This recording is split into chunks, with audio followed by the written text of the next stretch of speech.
Hello friends, स्वागत है आपका मेरे इस यूट्यूब चैनल में जिसका नाम है हिरेन सर।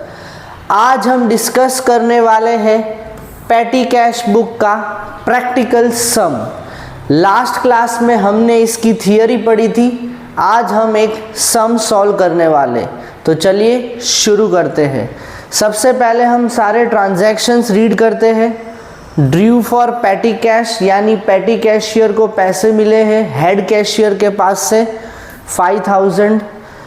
नेक्स्ट एक्सपेंस किया है पोस्टेज का 200, वापिस एक्सपेंस हुआ है पोस्टेज का 300। टेलीफोन, कार्टेज, सन्ड्रीज और स्टेशनरी ये सारे एक्सपेंसेस हैं। अभी हमें पेटी कैश बुक का सबसे पहले फॉर्मेट बनाना पड़ेगा। स्टार्ट होता है अमाउंट रिसीव्ड से और एंड होता है अमाउंट पेड से। उसके बाद LF cash book folio, date, particulars, LF voucher number और अमाउंट पेड। अगर आप पहली बार देख रहे हो तो घबरा मत जाना, क्योंकि इतने सारे कॉलम्स कई स्टूडेंट्स को लगेगा कि हम याद कैसे करें। टेंशन लेने की कोई बात नहीं है, जितनी बार आप ज़्यादा प्रैक्टिस करोगे ये फॉर्मेट आपको याद रह जाएगा। सबसे ऊपर आपको लिखना है पेटी कैश बुक। तो अभी शुरू करते हैं। फर्स्ट डेट को था ड्यू फॉर पेटी कैश 5000। तो अमाउंट रिसीव्ड आता है लेफ्ट हैंड साइड पे, तो 5000 लिखना है यहाँ पे। 24 April 1st to bank. Next second date और थर्ड डेट को सेम ही है, पोस्टेज 200 300। अभी अमाउंट पेड सारा राइट हैंड साइड पे आएगा 200 300। डेट है सेकेंड और third by postage. Next paid for telephone 400 और पेड फॉर कार्टेज 140। तो next by telephone by cartage date 5th और 8th। अमाउंट क्या था? अमाउंट था 400 और 140। तो ये रहा 400 140। नेक्स्ट सन्ड्रीज 9th डेट को 100। तो बाय सन्ड्रीज 9th डेट को हमें लिखना है 100। सन्ड्रीज यानी ऐसे खर्चे होते हैं जो बहुत स्मॉल अमाउंट के होते हैं, यानी 10-15 रुपीज़। तो उनको सभी एक्सपेंसेस को क्लब करके नाम दे दिया गया है सन्ड्रीज। लास्ट है पेड फॉर स्टेशनरी 300। तो हमें लिखना है बाय स्टेशनरी 12th डेट को 300। तो हमने सारे ट्रांजैक्शंस रिकॉर्ड तो कर दिए, अभी उसका बैलेंस निकालना है। बैलेंस कैसे फाइंड आउट करेंगे?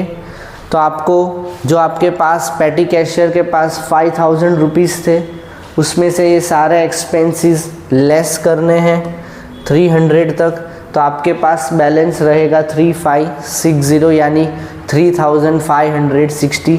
ये अप्रैल मंथ था, आपको नेक्स्ट मंथ इसे ब्रॉट डाउन करना है। तो 3560 to balance brought down carried down.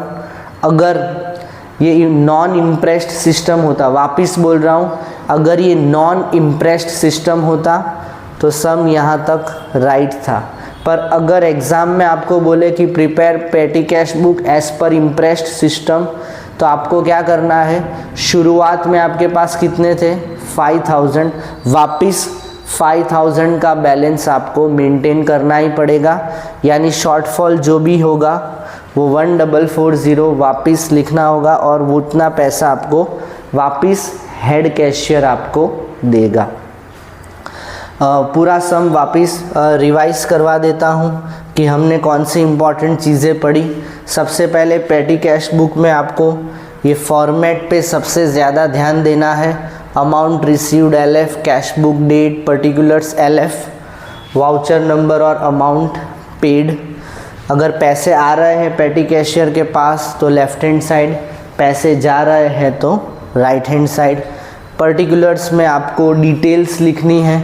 मान लो 5000 तो मिले हैं आपको और ये सारे एक्सपेंसेस के आपको नाम लिखने और पेमेंट यहाँ पे। लास्ट में आपको जो पैसे मिले हैं माइनस आपने जो स्पेंड किए हैं उससे आपको एक बैलेंस मिलेगा 3560। अगर नॉन इम्प्रेस सिस्टम है और इम्प्रेस सिस्टम के बारे में कुछ मेंशन नहीं है, दिस इज़ द आंसर 3560। अगर क्वेश्चन में लिखा है prepare petty cash book as per imprest system, तो शुरुआत में आपके पास कितना था 5000, वो बैलेंस आपको वापस मेंटेन करना पड़ेगा 5000 माइनस 3560, यानी इतने पैसे। This is equivalent to the expenses made, जितना एक्सपेंस हुआ है उतना पैसा आपको वापस रीइम्बर्समेंट होगा इसका, दैट इज़ टू बैंक आपको लिखना पड़ेगा। तो होप आपको ये पेटी कैश बुक का सम बहुत आसान लगा होगा। अभी आपको क्या करना है, ये वीडियो को देखने के बाद एक सम उठाना है, खुद सॉल्व करना है और अपना आंसर चेक करना है। नेक्स्ट क्लास में हम एक और नए सम के साथ मिलेंगे, तब तक के लिए बाय।